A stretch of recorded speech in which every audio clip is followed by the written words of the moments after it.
Taip tikėjomės, kad tai suefektyvins tiek, kad tu galėsi ten pilnas komandas atleisti. Iš karto atleido žmonės ir dabar gailis daugelis. Ar visiems verslams tinka LinkedInas? Kaip aš mėgstu sakyti, kečiupo buteliuką tikrai nereklamuojam LinkedIn'e. Kur gauni karmos taškų? Reddito. Parduoda kur nors? Šitas jau atsakymas yra premium. Iš tikrųjų, pirmą kartą pasidalinsiu šitą sėkmės istoriją, tai labai faina, kad pas jūs podcast'e. Iš ChatGPT atėjo LG kontraktas 5 metam. Ačiū. Sveiki bičiuliai, čia Paulius iš Lemonhook ir Simonas iš Rocket Science Baltics. Kartu kuriame Jau tie marketingistai podcast'ą, kuriame kalbiname talentingiausius marketingistus, verslo lyderius bei kitus ekspertus. Ir kartu dalinamės karščiausiamis kampanijomis bei kitomis aktualijomis. Kviečiu prenumeruoti mūsų podcastą ir pirmiems sužinoti naujausius marketingo patarimus, kurie prisidės ir prie tavo verslo sėkmės internete. Sveiki. Taigi praūžo SEO Summitas, didžiausia SEO konferencija Lietuvoje ir jau planuojame ir kitus metus, netgi jau pardavėme 18 bilietų. Tai žmonės tikrai vertino, ką darėm ir netgi link vasaros planuojam viešą jau tie marketingistai renginį, panelinę diskusiją, tai galėsim susitikti su jumis visais gyvai, galėsit pačiupinėti ir pakalbinti visus mūsų svečius, pašnekovus. O šiandien mūsų svečias yra Kotryna. Labas, Kotryna. Kotryna Kurtiš LinkedIn, tai yra ambicinga verslininkė, viena pirmųjų turbūt taip aktyviai pradėjus vystyti LinkedIno temą kaip socialinio tinklo ir netgi kūrusi startuolį ir išvykusi į Ameriką, kur galėtum pasidalinti šiek tiek savo patirtimi iš Kalifornijos ir New Yorko. Tikrai taip, tai vis pirma, ačiū, kad pakvietėt mane į šį podcastą. Malonu. Tai pradedam nuo Amerikos, sakai, ne? Taip, nuo feilų. Nuo feilų, gerai. Feilų ir pamokų. Tai Amerikoje praleidau, kadangi čia tokia artima patirtis, tai praleidau maždaug apie metus šiek tiek mažiau laiko ir teko kurti finansų startuolį susijusi su dirbtiniu intelektu. Tai visiškai gal skirtinga tema negu tai, ką aš darau. Bet ko galbūt daugelis nežino, kad aš esu baigusi ekonomiką ir verslą. Tai finansai man nebuvo visą laiką tolimi. Tiesiog aš nuėjau į rinkodarą labiau. Tai kūrėm, išmokom daug, tiek Silicon Valley tam pačiam buvom, tiek New York'e. Ta patirtis tikrai buvo įdomi, kaip laimėti klientus, kaip laimėti kontraktus, kaip su investuotojais bendrauti. Tai nežinau, iš kurio kampo galbūt norisi pakabinti labiau. Ar norėjusi grįžti kuo greičiau į Lietuvą dėl kultūrinių skirtumų, ar ne? Iš tikrųjų, aš labai džiaugiausi, nes tas toksai manyje esantis kukli lietuvė buvo gan paspardyta, taip sakant, nes iš tikrųjų arba tu selini, arba kažkas kitas selins. Tai vat toks tas mindsetas ir tikrai reikėjo perlipti per save ir nenorėjau grįžti kažkaip labai greitai. Nebent ten kitokie Amerikoje vykstantis dalykai, bet iš startuolių tos pusės tai kiekvienas lietuvis, manau, tikrai galėtų nuvažiavęs bent šiek tiek laiko pasimokyti įvairių dalykų, kurie po to atneštų tau sėkmės. Tai išvažiavai verslininkė, grįžai pardavėja?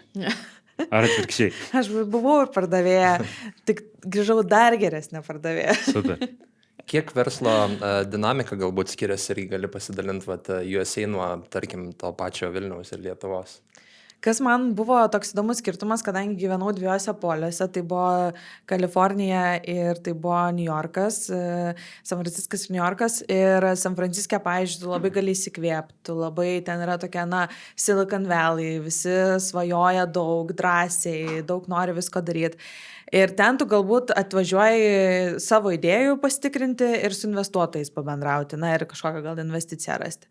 New York'e, kas buvo įdomu, kad dalykai vyksta greit. Tai reiškia, tu susitari su žmogum, kad gal tu gali man intro padaryti ir arba tas žmogus jau daro tau intro tuo pačiu metu, kol tu kalbi, arba jis tau rytoj padarys ir tau nereikia nieko primindinėti.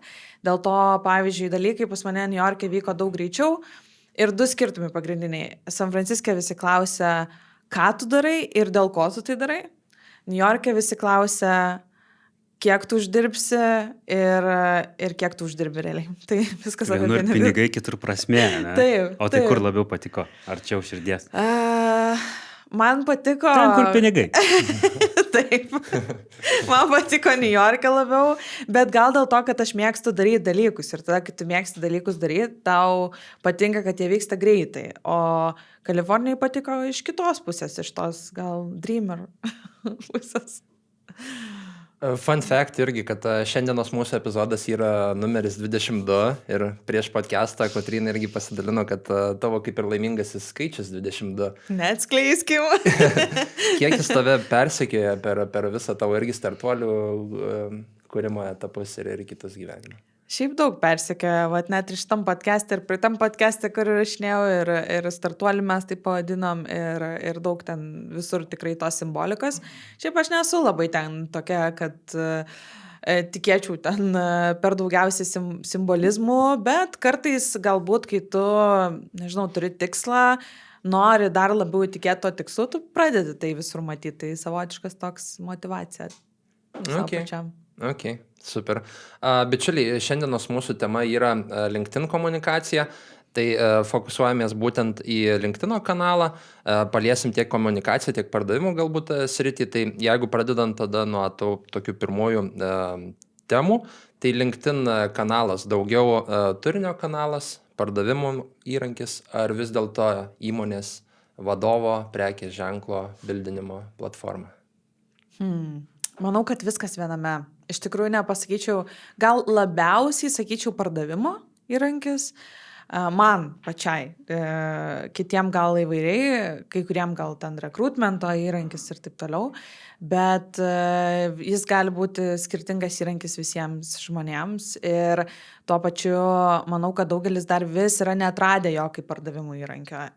Vadovam vienareikšmiškai tai yra įrankis, kur tu bildini savo įvaizdį, kur tu pritrauki naujus klientus, kur tu kolegom praneši apie tai, kas vyksta, o turinys tai vienareikšmiškai jisai eina kartu su pardavimais ir kartu su vadovų turiniu. Aš tai turbūt jau nebeįsivaizduočiau, kaip organizuoti konferenciją be Sales Navigatorius. Ne? Pravertė? Taip, ir matyti ir liks, subscriptionas liks. Taip, jis iš tikrųjų galingas įrankis, jeigu, aš sakau, tu naudoji jį dažnai ir jeigu, žinai, nenusipirki Sales Navigator ir ten palieki, bet iš tikrųjų pradedi naudoti kaip CRM tą pradžią tokią mini, tai puikiai veikia ir daug yra sėkmės istorijų. Tai kad net paieška visiškai kitokia, nemokamos versijos ir premium arba Sales Navigator visiškai, tu randi kitus žmonės. Visai kito kalibro, kito lygio. Tikrai taip, ir ten netgi yra tas naujausias filtras, kur yra buyer intent.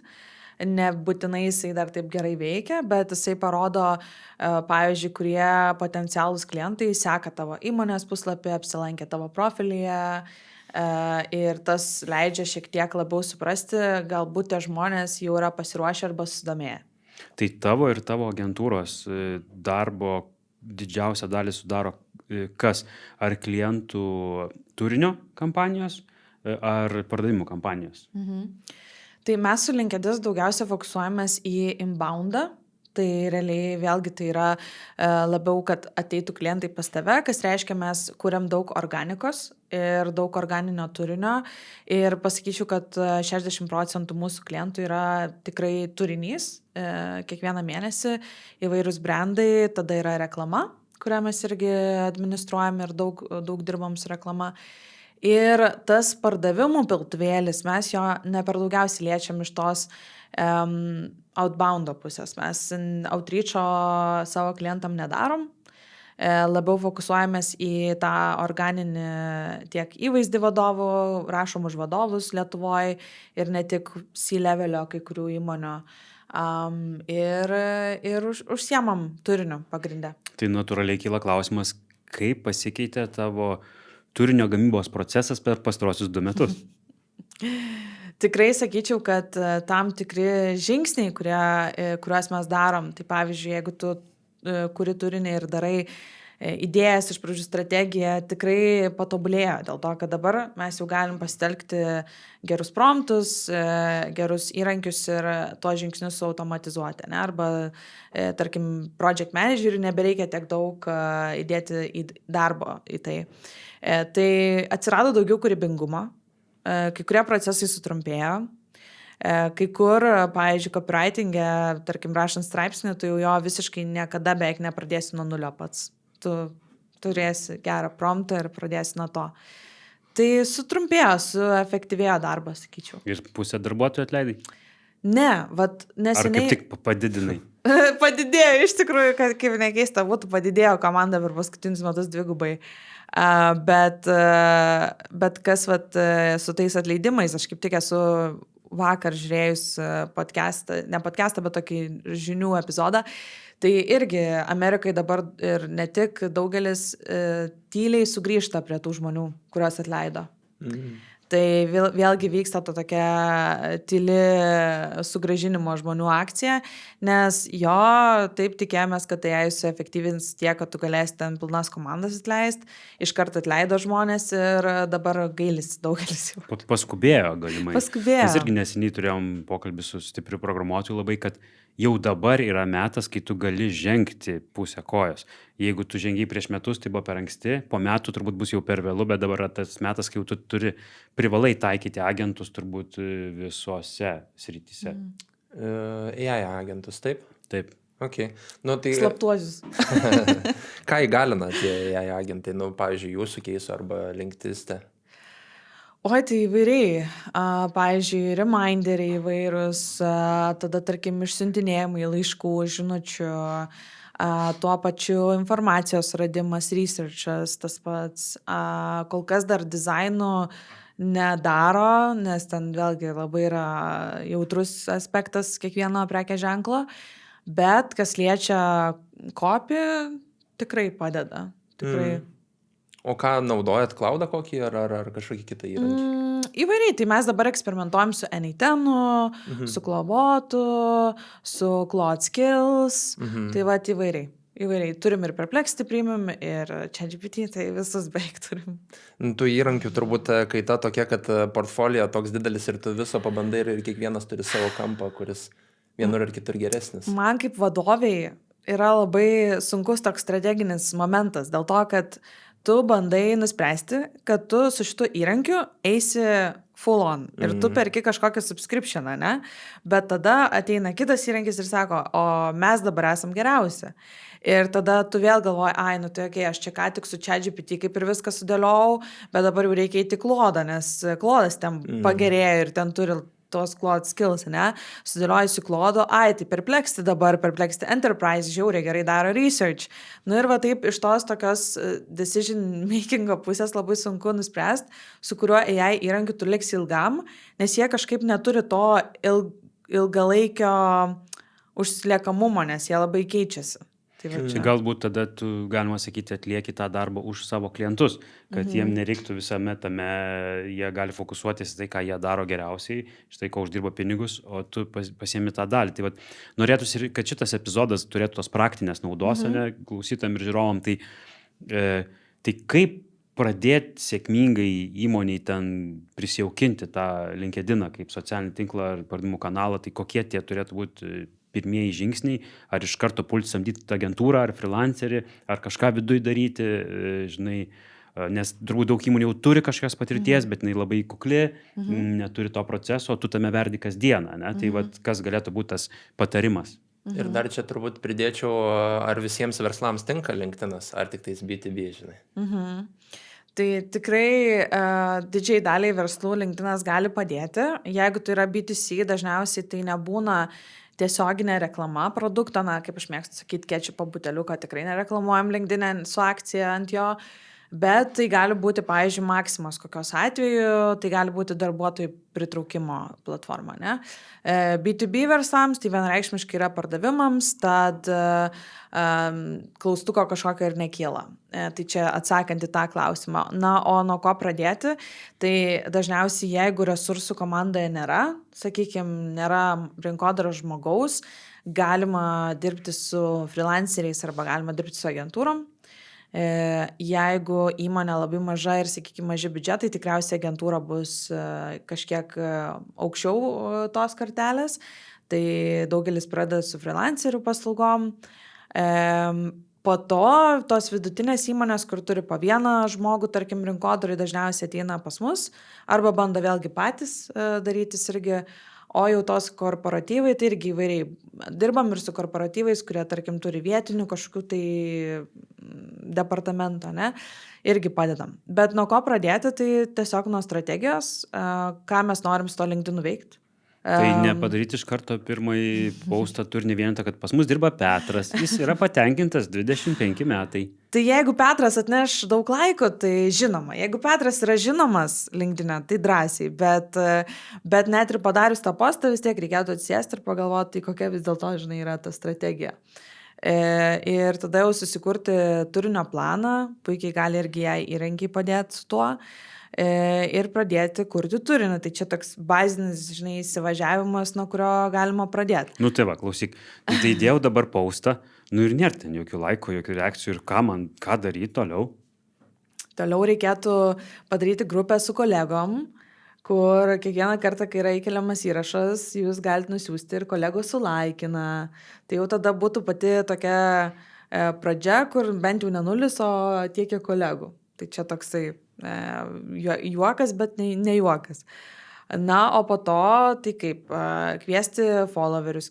Šiaip daug kas nežino, kad kiekviena LinkedIn paskyra turi 250 sekėjų, tiksliau nesekėjų, o pakvietimų, kuriuos tu gali išsiųsti kiekvieną mėnesį ir jeigu tu juos išsiunti ir žmonės juos priema, tau grįžta kreditas. Tai pradėčiau ir nuo šito, kad tiesiog greit užbūstinti patį profilį. Ir tuomet labai geras dalykas yra prekės ženklų įsitraukimas, ko daug kas irgi nedaro. Tai reiškia, kad tu už prekės ženklą komentuoji po žmonių arba įmonių postais, įrašais. Ir tokiu būdu pritrauki matomumą savo įmonės puslapį. Ir galų gale vadovo ar vadovės paskyra, kurioje turinys kuriamas būtų, žymima įmonė ir vėlgi pritraukiama žmonių. Jau ir aš išsinešiu tipsą ir atsakysiu visiems, kas paminėjo SEO Summitą LinkedIn'e, nes visas tas matosi.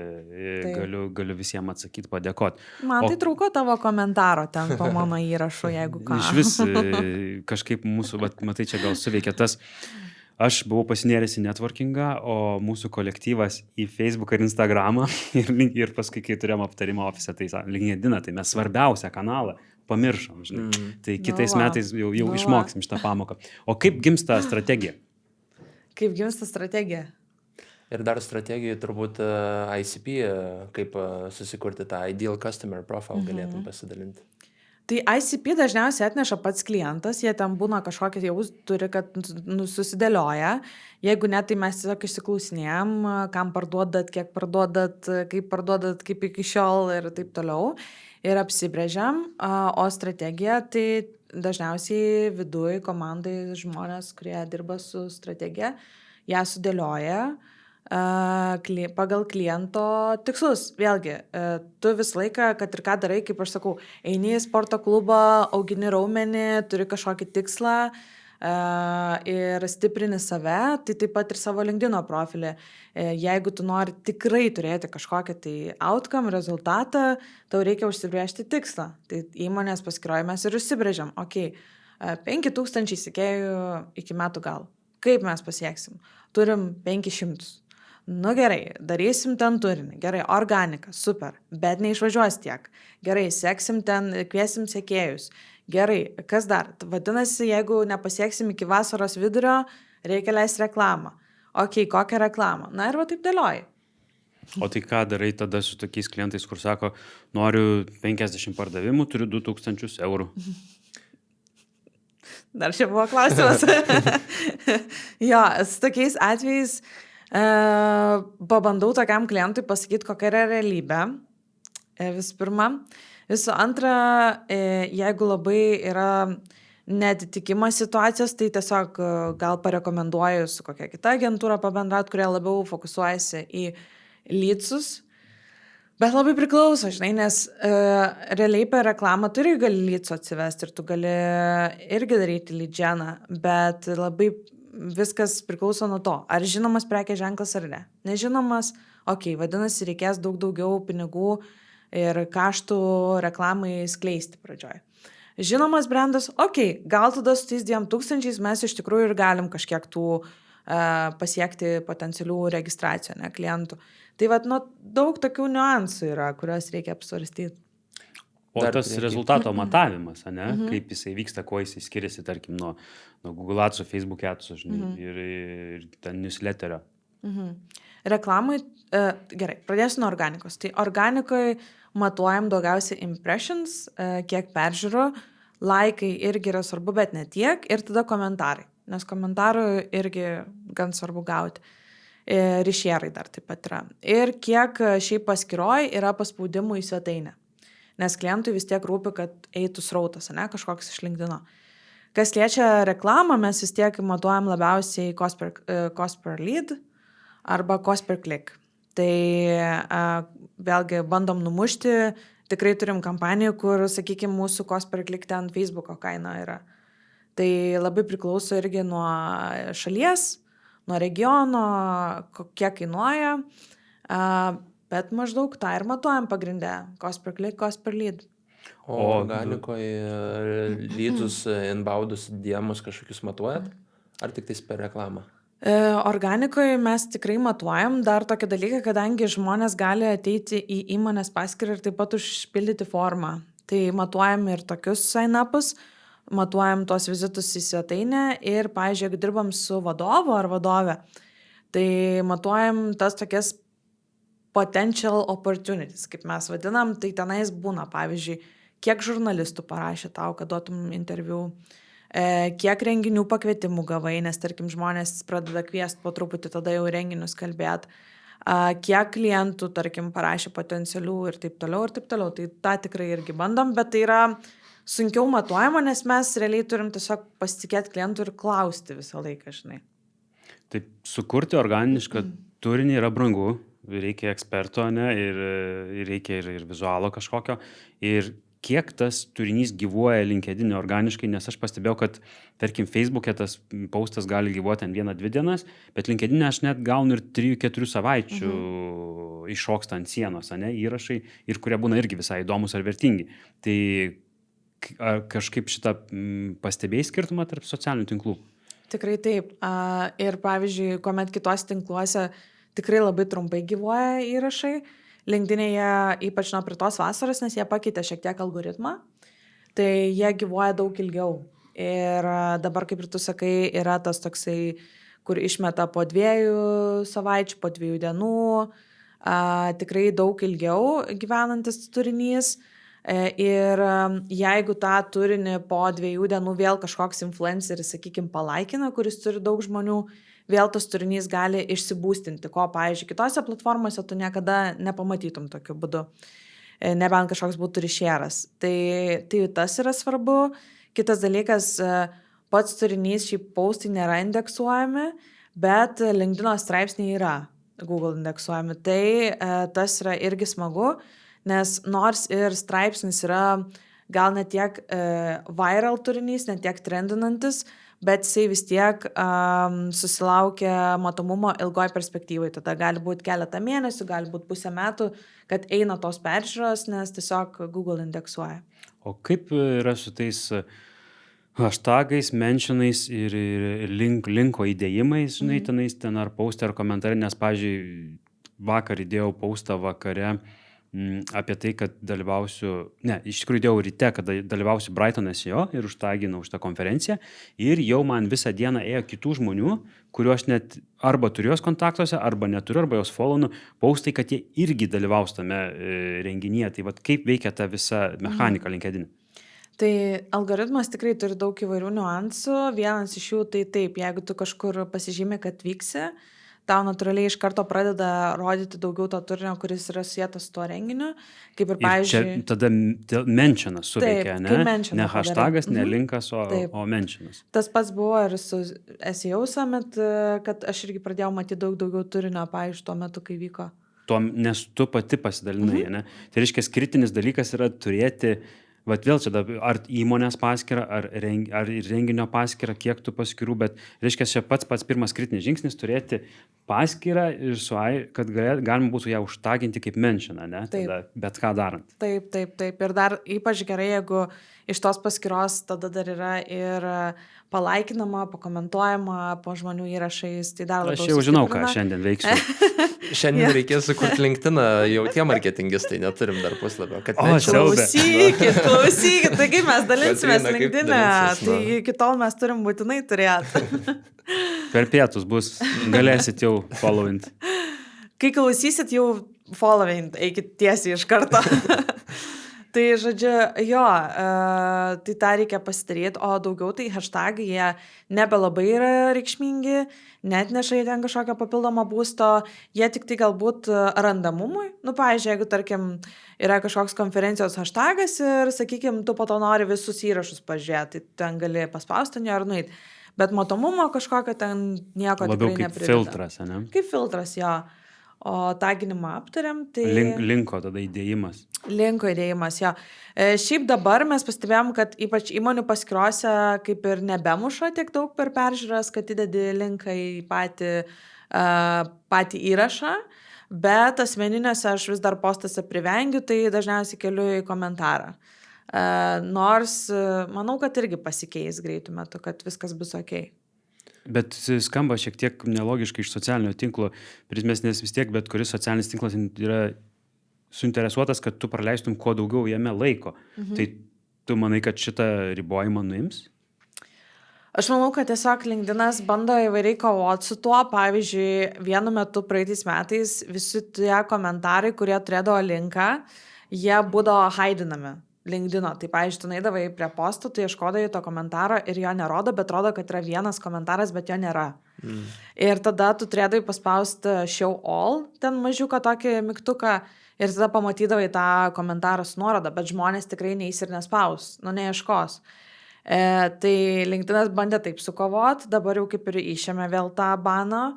Tai manau, kad jo, ateis iki to, nes tiesiog nepatogu žmonėm ir tuo pačiu praranda klientus. O dar praktinis toks klausimėlis dėl to paustinimo laiko. Kadangi turinys gyvuoja ilgai, tai ar yra svarbu, ar tu papaustinsi ryte, vakare, per pietus ar naktį, ar ne? Tikrai yra, nes pradėkim nuo to. Jeigu įrašas yra trendinantis, vairalinis, nėra skirtumo tikriausiai, jeigu ten labai kažkoks geras turinys. Bet visiems kitiem tai dažniausiai ryte yra gerai papaustinti, nes tas įrašas turi ilgą gyvavimo dieną. Tai yra nuo ryto iki vakaro, kaip sakant. Ir žmonės gali įsitraukti ir neprarandi. Jeigu įkeli labai vėlai, yra tikimybė, kad kadangi nebus įsitraukimo, algoritmas toliau nebepušins tavo įrašo. Tai dėl to, pavyzdžiui, netgi jeigu aš paustinu kažką Amerikos rinkai, aš laik paustinu vakarop, kada jie atsikelia, o jeigu Lietuvai, dažniausiai 8 ryte. Ar yra panašiai kaip ir YouTube, kad 24 valandos, tai tos pirmosios valandos, per kada daugiausia algoritmas pušina tavo turinį organiškai? 1 valanda, 1-2. 1-2 valandas. Jo, dėl to tu turi tikrai surinkti laikų. Ir kai mes kalbam ten, pavyzdžiui, kad įmonėse kartais sako, ai, tai čia labai cringe yra, žinai, čia kolegos tik sulaikins mano įrašą, ten visi pamatys, kad čia kolegos, nėra skirtumo iš tikrųjų po to, kai išsipušina, vis tiek sulaikina ir kiti žmonės ir ten nieks nebežiūri. Tai reikia kažkaip numesti tą tokį nepasitikėjimą tuo ir tiesiog bandyti kuo daugiau per tas pirmas 2 valandas gauti. Tai va dar tada tas žmonių taginimas, nes LinkedIn labai patogu tą darytų, gali bet ką taginti, nesvarbu, ar tu jį followini, ar turi connections. Tai šitą dalyką naudoti skersai išilgai ar kažkaip proto ribose? Proto ribose tikrai galima, jeigu yra daug žmonių, galima sutaginti didelę dalį, taip, ten kokius iki 10 tekste, bet likusius galima ir reiktų tada jau taginti, jeigu yra daugiau, tai, pavyzdžiui, nuotraukai, jeigu yra nuotrauka, kad tiesiog išvengti to tokio didžiulio bloko. Taip pat LinkedIn'e buvo labai populiaru, čia gal prieš kokius 4-5 metus, kad ten žmonės blokais tagindavo vieni kitus komentaruose. Ir tas toksai bulk tagging vadinamas, jis yra jau kaip didelis minusas, dėl to ir nesiūlo niekada labai daug taginti, nes vienareikšmiškai algoritmo vienas niuansas yra toks, kad jeigu tu sutagini 10 žmonių, nu kaip pavyzdys, ar 5, ir iš tų 5 žmonių nei vienas nepalaikins arba nepakomentuos, žodžiu, niekaip neįsitrauks į tavo įrašą, tada tavo būstas mažėja, reiškia, tavo turinys bus daug mažiau matomas, nes vadinasi, tu užtaginai kažkokius random žmonės, kurie nėra susijęti. Nes seniau buvo taip, kad, pavyzdžiui, mane pritagindavo ir iš karto natūraliai mano tagas tam žmogui atneša visibility, atneša matomumo. Ir aš gal visai nenoriu ten, gal aš nepažįstu to žmogaus. Tai kad tas praeitų, mes dabar turim tokį savotišką apribojimą su tuo ir dėl to visą laiką reikia, kad tie sutaginti žmonės įsitrauktų į įrašus, Gerai. Pavyzdžiui, apie konferenciją. Aš dabar visą laiką tave taginsiu ir įsitrauksiu jau šiandien. O dar judant nuo organikos, judant prie paid, tai paskutinis gal klausimas iš manęs apie organinį turinį, tai apie ką ten kalbėti? O kaip tu manai? Nu, iš tikrųjų, tai man pačiam buvo sunku persilaužti. Iš pradžių aš LinkedIną mačiau kaip angliškos komunikacijos kanalą ir tada ribojo mane patį mano kalba turbūt. Paskui pradėjo labai daug lietuvių atsirasti ir atsirado lietuviška komunikacija. Tada aš jau kažkaip ryžausi žengti tuos pirmosius žingsnius, o dabar, kadangi jau ta konferencijų auditorija yra tarptautinė, tiekėjai ir partneriai, klientai yra ne tik lietuviai, tai pasilikau tik prie angliškos komunikacijos. Aišku, čia labai padeda ChatGPT, Claude'as ir kiti įrankiai pasitaisyti tas klaidelės. Bet man asmeniškai mane labai riboja tas gal imposterio sindromas, nes atrodo visi kiti žino geriau. Bet jeigu aš esu prie to klausimo praleidęs nemažai valandų, tai yra tikėtina, kad tarkim žmonės auditorijai mano neišmano to klausimo taip gerai arba nėra taip susidūrę ir aš galiu jį ten parnarplioti iš savo asmeninės pusės ir turbūt tai man atidarė tai aš iš tikrųjų labai paprastai taikau. Jeigu tuo metu man tai atrodo svarbu, tai aš apie tai ir parašau. O jau ten pats algoritmas nuspręs, ką su to daryti, bet tai čia yra asmeninė komunikacija. O įmonės komunikacija tada iš esmės padarai tą patį, tik tai įmonės vardu ir perpaustini. Tai mano turbūt tas toks receptas, nesakau, kad jis yra sėkmingas, bet veikia visai neblogai. Bet kaip elgiasi, ką tu patiri klientam, ką tavo komanda daro su klientais? Tai gal pradėsiu nuo to, kokios yra didžiausias baimės. Baimės būna. Niekas neskaitys, niekas nelaikins, niekam neįdomu ir jau 10 žmonių parašė, tai aš jau tikrai nerašysiu. Tai žodžiu, čia dažniausiai pasitaikančios baimės, kurios ir yra susietos su imposterio sindromu ir taip toliau. Bet ką aš noriu pasakyti, tai kad tikrai skaitys ir tikrai atsiras, kam bus įdomu ir kiekvienas iš mūsų turi unikalų networką. Vadinasi, jeigu tu matai, nereiškia, kad tavo draugas mato tą patį. Ir jeigu kažkas parašė, nereiškia, kad tu tokią pačią nuomonę turi tą temą ir panašiai, ne? Tai mes dažniausiai ir pradam nuo to, kad pradžioj, kai žmogus iš viso yra sustingęs ir nežino, kaip išjudėti iš vietos ir nuo ko čia pradėti, tai reikia dažniausiai to tokio pušo. Reikia arba konsultanto pagalbos, arba reikia tiesiog save perlipt, arba susitart su kolega, susilažint, ar dar kokių nors motyvacinių priemonių, žinai. Ir po to tas žmogus po truputį pradeda matyti, nes dažnai būna, kad ateinu į mokymus ir jau matau, kad kampe sėdi, va taip va. Žiūri, skenuoja su užrakintom rankom žmogus, kur jau tikrai žinau, kad viskas šiam nesąmonė bus ir taip toliau. Bet eini, aiškini, kodėl tai yra svarbu, kur tai yra vertė ir staiga tos rankos nueina žemyn, šypsenėlė atsiranda ir žmogus jau kažkokią motivaciją turi. Tai pradžia tikriausiai tokia, bet jeigu tu turi jau tos motivacijos ir žinai, kad nori komunikuoti, tai vėlgi vienareikšmiškai apie tai, kas tau svarbu, iš profesinės pusės, kas galbūt įdomu tau pačiam, nes kažkokių temų nenatūralių savo prisivers save rašyti, bus labai sunku.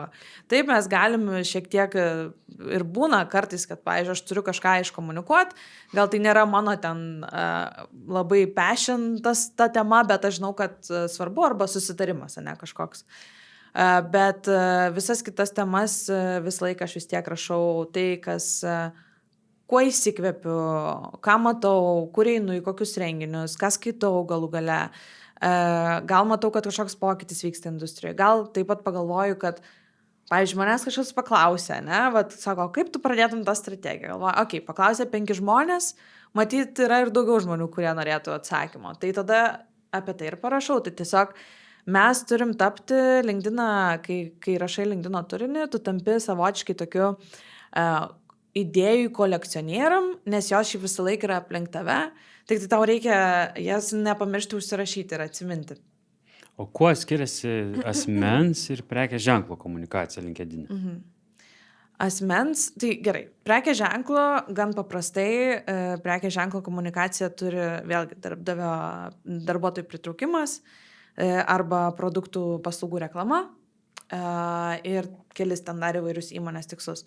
Tai ta komunikacija ir yra tokia ne visą laiką asmeninė, ne visą laiką ten kažkokios istorijos, storytellingas ir taip toliau. Kuomet žmogaus yra labiau vis tiek, tu nori pajausti jį kaip žmogų, kaip profesionalą ar profesionalę, kuo jis jį gyvena ir tos istorijos turėtų būti netokios šaltos. Ir dar turbūt gal galėtum pasidalinti, kiek to asmeniškumo vadovai turėtų dalintis, tai turbūt iš virtuvės kaip kepsnį kepa, gal ir nereikėtų, žinai, tai padalintis. Taip, atsiprašau. Tai realiai yra kelių tipų vadovai, su kuriais mes dirbam. Vieni tokie, kurie labai patys nuo pat pradžių pasako, kad aš nesu atviras, aš nesiekiu būti ten kažkoks tai savo ten namų dalykais dalintis ir buitim. Dėl to su jais galbūt ta komunikacija ir nepasiekia tokių gerų rezultatų, nes viskas būna labai labai general. Kas liečia kitus vadovus, kurie ateina ir sako, kad ką duosi, tą darysim ir pavyzdžiui, man svarbu yra daug laikų, daug matomumo, tai tada mes jau einam į tas bold idėjas, tokias labiau įdomesnės, prašom, pavyzdžiui, nuotraukų iš kelionių, nuotraukų iš maratono, iš kažkokių tai hobių žmogaus, gal su jachta plaukia, gal buriuoja, gal dar kažko užsiema ir bandom tada eiti ir pasakoti apie tą vadovą. Mes taip pat darom, kaip aš sakau, psichologinę sesiją su vadovais, kurie nori geresnių rezultatų. Tai reiškia, kad mes klausiam, pavyzdžiui, tokių dalykų kaip ką tavo kolegos sako apie tave, kaip apie vadovą. Kokius esi girdėjęs ar girdėjusi būdvardžius, pavyzdžiui. Na ir mes einam per tuos 50 klausimų, būna dar netgi toksai labai greitas, pavyzdžiui, Steve Jobs ar Elonas Muskas. Ten tas ar tas. Ir tas vadovas ar vadovė turi labai greitai mums atsakyti, pavyzdžiui, ir tas irgi mums parodo iš psichologinės pusės, kurią pusę jie renkasi, kokį žmogų, kokią personą, į kurią pusę jie labiau patys linksta. Na ir tada mes padarom tokią kaip personą to vadovo ir tada jau galim dirbti toliau ir tą turinį tikrai įdomu daryti. Priminį tokią situaciją dėl to, ką čia rašyti, niekam neįdomu, tai kai aš pradėjau išdrįsau rašyti tose socialiniuose tinkluose, tai paskui atvykstu į susitikimą su klientu, aš jam kažką bandau pasakoti, sako, aš skaičiau, tu rašei. Tai iš tikrųjų ir nebūtinai žmogus palaikins, nebūtinai pasišerins, bet jeigu jam matyti buvo įdomu, tai jis ir peržvelgia tai. Galbūt dar tada šiek tiek palieskim ir patį turinio formatus LinkedIn ir galbūt galėtum pasidalinti visgi kokie yra efektyviausi, tai nežinau, statinės nuotraukos, video, karuselės. Tai... Rašinėliai ar porą sakinių. Dėti emodžius ar nedėti? Dėti, ne per daug tikriausiai, bet iš tikrųjų tai keitėsi tie formatai, buvo, gal atsimenat ir praeitais metais tas video turinys labiau pušinamas ir buvo tas video turinio feedas atsiradęs LinkedIn'e, po to jis dingo Lietuvoje, UK's ir kitose šalyse vis dar yra, kaip Amerikoje, tai taip įdomiai jie ten eksperimentuoja, bet žodžiu, kas dabar eina geriausiai, tai eina karuselės ir eina photo gallery, nuotraukų galerija, nes LinkedIn algoritmas skaičiuoja tą tokį scroll time prie kiekvieno įrašo. Tai kuo tu daugiau scrollini, kuo tu daugiau nuotraukų žiūri, puslapius vartai ten karuselės, PDF-o, tuo daugiau tiesiog tu turi peržiūrų ir to būsto. Tai va, dėl to jie eina geriausiai. Tada dar yra tekstiniai, kur geras hookas yra, pradžioj ten pirmos dviejose eilutėse. Ir tada, ką ten, nuotraukos, video vat, pavyzdžiui, nelabai važiuoja, bet šiaip kaip kada. Tikrai, jeigu koks nors vat, su AI-um, pastebėjau ten, kur tos humanoidas robotas buvo, ne, kur po namus ten ta reklama, kur vaikščia, arba ten dar kokie. Tai tie gal ir suveikia gerai, bet tokie paprastesni video dar yra ką veikti. Nes video šiaip kitaip skaičiuoja peržiūros. Irgi niuansas, kad, pavyzdžiui, prie paprasto įrašo yra peržiūra impression, kada tiesiog žmogus net praskrolinamas biškį sustoja, tai jau skaitosi peržiūra. Prie video peržiūra skaitosi po 3 sekundžių pažiūrėjimo video. Tai... O gal galėtum pasidalinti, ką reikėtų vadovams atkreipti dėmesį optimizuojant savo profilį, kaip vadovo, tai bio, nežinau, linkai, kiti dalykai, nuotrauka, gal, žinai, tokį selfie pasidaręs. Tikrai ne vestuvinės nuotraukas, kad ir kokios jos gražios. Tikrai nerašyti, kad tavo top skill yra Microsoft Office, nes žinau, kad tikrai mokat, bet galit pasikeist. Bet jeigu taip rimčiau, tai aišku aprašas, apie ką jūs esat, su kuo dirbat, title, kas yra ta tokia pirma eilutė, nuotrauka tvarkinga, kad veidas matys, sakau, kad nebūtų ten kažkokių filtrų. Backgroundą šiaip žmonės dažniausiai žiūri į backgroundą, tai reikėtų turėti įmonės logotipą, kažką, kas selintų. Featured skiltis yra, kurios daugelis neturi, tai yra vieta, kur tu realiai gali įdėti linkus ir nuorodas ir nuotraukas ir savo įrašus, kad žmonės pamatytų. Ir kaip, manau, kad visa kita tai ten patirtis tiesiog užpildyta ir tiek. Bet realiai visas tavo profilis LinkedIn veikia kaip realiai visi žodžiai kaip SEO. Nes jeigu tu LinkedIn paieškoji rašai, pavyzdžiui, žodį pardavimų vadovas, tarkim, ne? Ir tas žmogus turi kažkokiose vietose savo profilyje pardavimų vadovas, tai vienareikšmiškai tas vietas iš karto įrodo, kurioje vietoj, ar apraše, ar ten title, ar prie patirties yra šitas paminėjimas ir dėl to tave iš karto meta paieškoj. O dar galbūt šiek tiek reflektuojant į Simono ankstesnę mintį apie dvikalbystę ir galbūt galėtum pasidalinti, kaip ta visa dvikalbystė veikia. Tai ir tiek angliškai pakomunikuoja, ir lietuviškai, ar taip pat aptinka pasiekiamumai ir kiti galbūt dalykai. Na, vienareikšmiškai, kai komunikuoju lietuviškai, mano turinys labiau yra matomas Lietuvos auditorijos. Ir taip pat viskas priklauso nuo lokacijos. Ne? Jeigu, tarkim, esam Lietuvoje, neturim VPN kažkokio kitokio, tai vėlgi lietuviams labiau ir rodo tą turinį.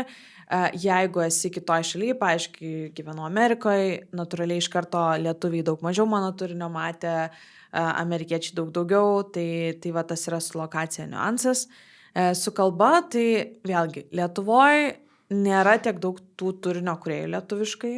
Tai tikrai, jeigu turi žinutę Lietuvai, lietuviams, siūlau daryti lietuviškai ir daug geriau užvažiuos tą žinutę. Mano angliški postai visą laiką daug mažiau įsitraukimo sulaukia, nes tiesiog didelė dalis auditorijos yra lietuviai. Tai mums reikia tavo patarimo, mes darysim pirmosius epizodus angliškai, tai ir mums dabar visus socialinius tinklus sukurti naujai, ar tiesiog palikti viską kaip turim, tiesiog dalis turinio bus lietuviškai, dalis angliškai. Čia LinkedIn. Nu visur, bet ir tuo pačiu. Nes darysit podcastą šitą angliškai. Galimai. Nes, nu, žinai, yra daugybė paskirų ir Spotify'us, ir YouTube'as, ir tas pats Instagram'as, Facebook'as, ir aišku LinkedIn'as. Tai, žinai, iš tos praktinės pusės, kaip ir atrodo nelogiška skurti visas naujas paskyras, bet jeigu keičiasi, auditorija, tada kažkiek keisis. Na taip, jeigu pradžioj, kol dar žiūrėsit, eksperimentuosit, siūlau dar gal pamiksuot, jeigu jau matot, kad ta strategija po to ateityje ir bus tik tai anglų kalba, tai tada gal pakeisti visur į anglų. Jeigu darysit miksą, tai galima pabandyti kažkaip atskirti, pavyzdžiui, vizualiai. Ne, dabar tai aš apie miksą galvoju kol kas.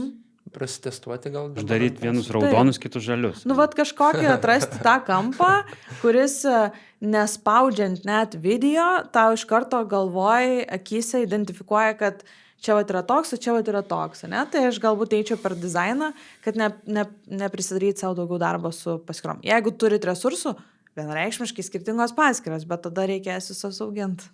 Labai geras patarimas dėl to grafinio kažkaip vizualinio atskirimo. O galim gal eiti jau ir prie paid, Pauliau, ar dar tu nori Tai pakampinėti apie organiką? LinkedIn, Susimokėsit čia ar kaip? Jo, grinais. Gerai. LinkedIn adsai. Apmokėjimas. Kurioje šalyje brangiausia leisti LinkedIn O. adus ir kaip targetingas veikia. Ir dar žinai, ką pridėti. O, jetau. Dar vieną. Palauk. Labai svarbu šitas. Tai yra geo visa optimizacija tipo su LinkedIn'o įrašais. Girdėjau, kad ir Reddit ir kiti Taip. tipo aptinka ir padeda optimizuoti, tai galbūt gali paliesti ir tą kampą. Ok, tai geo, tai čia palikime tada kaip šalimais ir pradėkim gal tada nuo to LinkedIn'o targetinimo viso. Tai brangiausia reklama vis tiek yra Amerikoje. Amerikoje ir Anglijoje, tai čia natūralu, nes tiesiog labiausiai norimos auditorijos. Tikriausiai kaip ir kitose tinkluose. Kaip tas targetinimas veikia, tai labai panašiai kaip ir kitur. Auditoriją įsirenki, gali, kas faina LinkedIn'e, kad tu gali įsikelti savo ICP Excelį su visom įmonėm, kurios tave domina ir tik tai tom įmonėm, pavyzdžiui, daryti reklamą arba ten tų įmonių vadovam. Tai šiaip visai praverčia dažnai. O kas daugiau? Dar yra taip pat būstas paprastas, kur tiesiog pabūstini LinkedIn'o įmonės turinį. Dar yra vadovo ar vadovės ar kolegų įrašų būstas, kas dabar irgi labai populiaru, vadinasi Thought Leadership Ads LinkedIn'e. Tai tokių yra skirtingų būdų. Gal kažkas specifiško, ką galėčiau papasakoti? Šitas įdomus, kur pasidalinai to Excelio įsikėlimu, tai ten tiesiog reikia įmonės kažkokių credentialų ir paskui jau LinkedInas pats pikina žmonės, kurie dirba tose įmonės ir jiem rodo skelbimus, ar čia taip veikia? Dalinai, taip. Realiai tau reikia Excelį susikelti sąrašą įmonių su pavadinimais.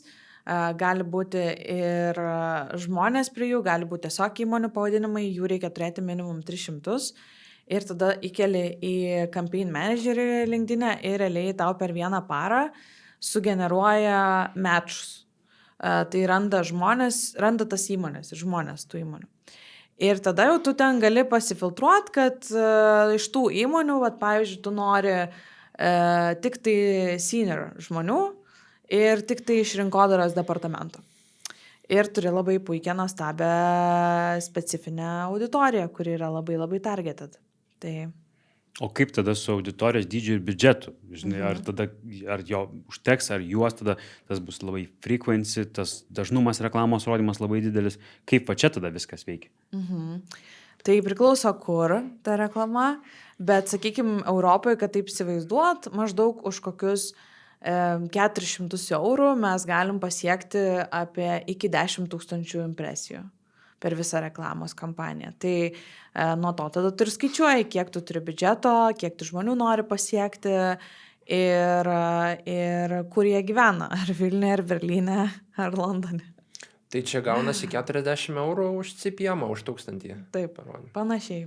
Tai YouTube'as pigiau gaunasi, bet ir auditorija tikriausiai kitokia. Visai kitokia. Ir tuo pačiu tu žinai, kad, pavyzdžiui, jeigu tu įdedi įmonę į tą sąrašą Coca-Cola ir tu pasirinkai, kad Coca-Colas C-levelis, tai tu žinai, kad Coca-Colas ten visi chief visokie matys.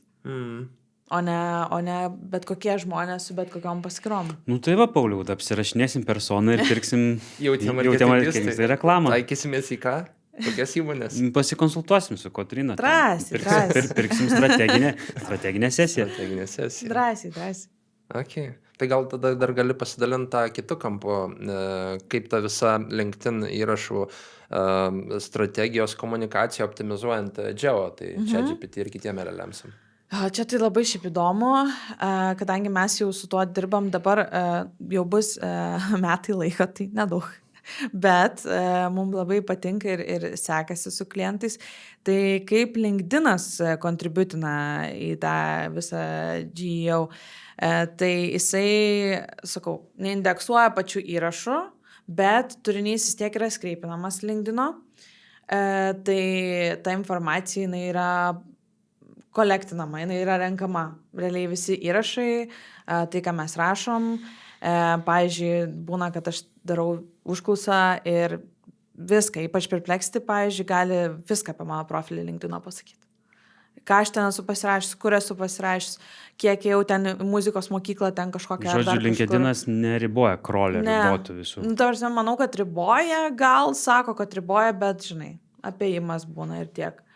Tai visi profiliai yra nukrolinti, visas turinys yra krolinamas pastoviai, skreipinamas ir tada indeksuojami tie LinkedIno įrašai. Tai pavyzdžiui, matom, kad kartais būna cituojama AI šaltiniuose LinkedInas, ne? Straipsniai tie turi. Jo, straipsniai. Ir pavyzdžiui, tarkim, mes patys, kai darom savo visą optimizaciją AI, tai vėlgi mes dažnai turėjom, kad iš pat pradžių buvo LinkedInas kaip source'as pirmoje vietoje, tada buvo Redditas, tada buvo dar kiti, Wikipedia ir taip toliau. Dabar jau mes esam po ilgo laiko tokioje vietoje, kur yra LinkedInas ir tada LinkedIstas. Ir tada Redditas ir tada visi kiti. Mums rūpimuose promptuose. Tai LinkedInas tikrai padeda su to. Ir Redditas, aišku. Vienareikšmiškai visas turinys. Mes irgi to užsiemam, tai komunikuojam už prekės ženklus ten. Duosiu labai juokingą pavyzdį. Pavyzdžiui, tokias istorijas kuriam, žinot, turėjom klientą su langais ir langų tvarkymu. Tai tiesiog rašėm irgi ten, pavyzdžiui, Reddite, kad sudužo langas. Ką daryti, kur kreiptis ir po to tu pradedi tas diskusijas ir, na, tada pleisini brand mentionus. Tai iš kur gauni karmos taškų Reddito? Parduoda kur nors? Šitas jau atsakymas yra premium. Teisingai. Čia jau čia. Čia dabar, man atrodo, viena iš tokių einamiausių valiutų. Taip.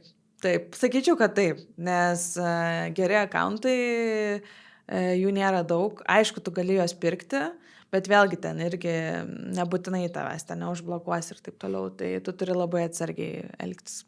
Ja. Farminti tos akauntus. Dar tada šiek tiek palinčiant peidą, tai minėjai irgi, jog esat vieni pirmųjų turbūt su ChatGPT, kurie darbuojatės, tai gali galbūt pasidalinti ir su mūsų klausytais to sneak peek, kokie reikalavimai, ar čia visiems prieinama, kur, kaip ir kaip tai veikia.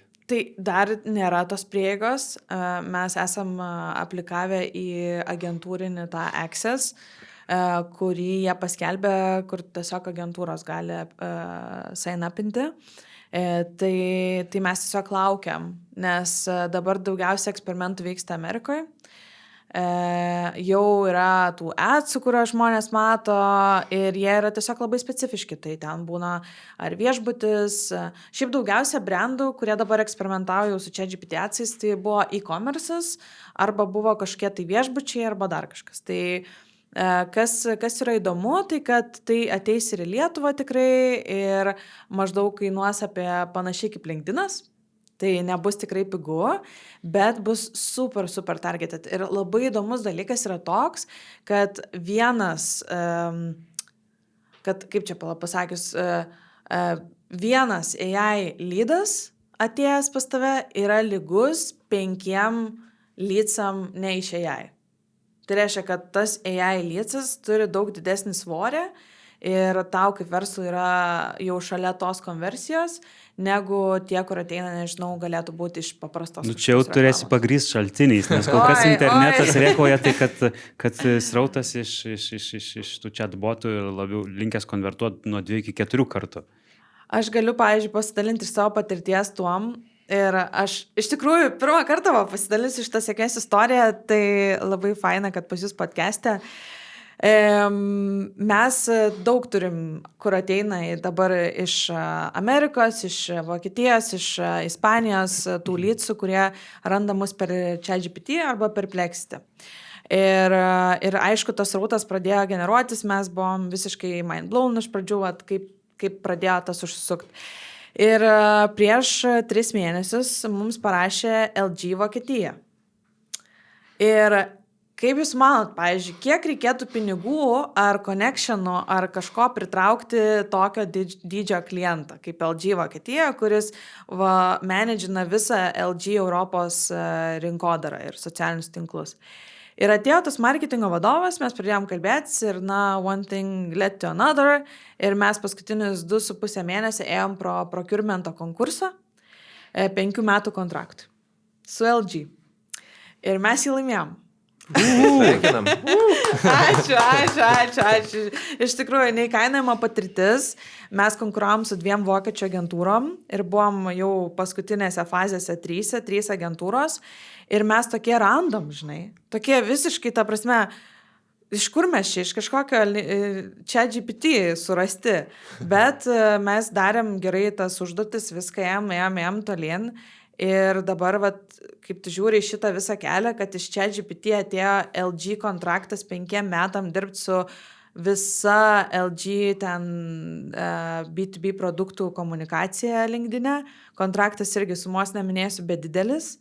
Tai tada tu pagalvoji, jo, čia tikrai yra žymiai vertingesnis lydas negu... Daug agentų turėsi įdarbinti dabar. Taip. Labai daug. Tai va. Good job. Simonas tai turbūt matuoja tokius dalykus pagal surengtas konferencijas, ne? Ir kitąmet irgi bus SEO summitas.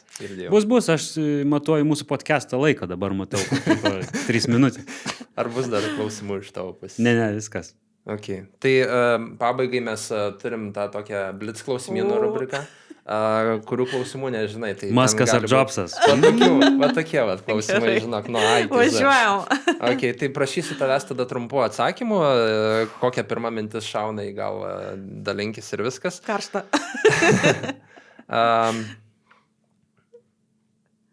Ar LinkedIn svarbiau būti mėgstamam ar gerbiamam ir kodėl? Gerbiamam. Nes aš manau, kad tavęs tikrai visi nemėgs. Atsiras žmogus, ar daug žmonių, kurie nemėgs, nepritars. Tai gerbiamam, manau. Ok. Geriau būti griežtam ar empatiškam vadovui. Ir čia turbūt dar pridėsiu papildomai, kokiais būdvardžiais tavo darbuotojai tave apibūdina, nes pati išsidarė.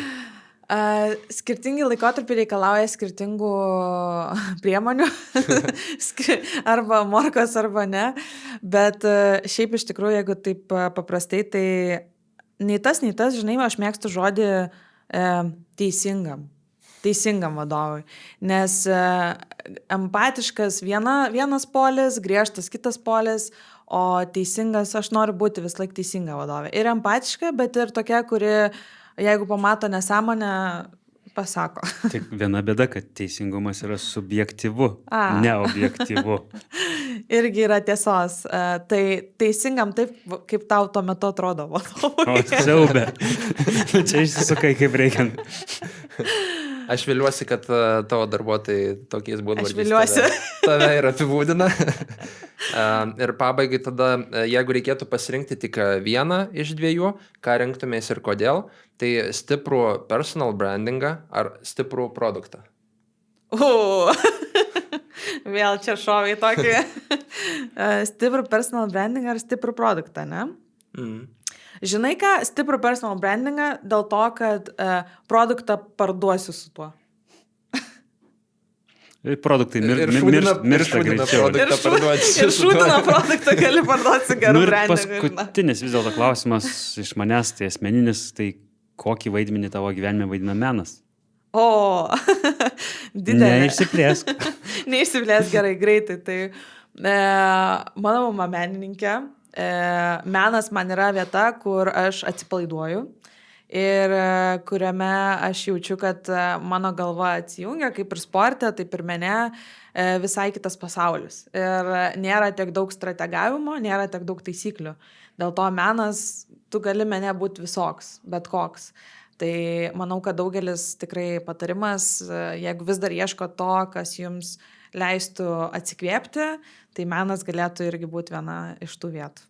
Taip, ačiū ir viso gero, iki greito. Ačiū. Bičiuliai, čia buvo LinkedIn įkūrėja Kotryna. Kur tave galim rasti, pasidarink kažką, paplagink? Gyvenu LinkedIn'e, Instagram'e daily inspiracija ir manau, kad tiek. Ok, super. Tai šiam kartui tiek. Einam tada mes Simonai kurti LinkedIn'o, ne jau tie marketingistai. Ačiū, kad dalyvavot. Ačiū. Ačiū, kad iki galo išklausai dar vieną jau tie marketingistai epizodą. Viliuosi, jog pavyko išmokti kažką naujo ir su nekantrumu laukite išbandyti ir pritaikyti savo versle. O dar visai prieš pabėgant, kviečiu prenumeruoti mūsų kanalą, spausti patinka ir aktyviai dalintis savo mintimis komentarų skiltyje. bei taip prisidėti prie didžiausios marketingistų bendruomenės kūrimo Lietuvoje.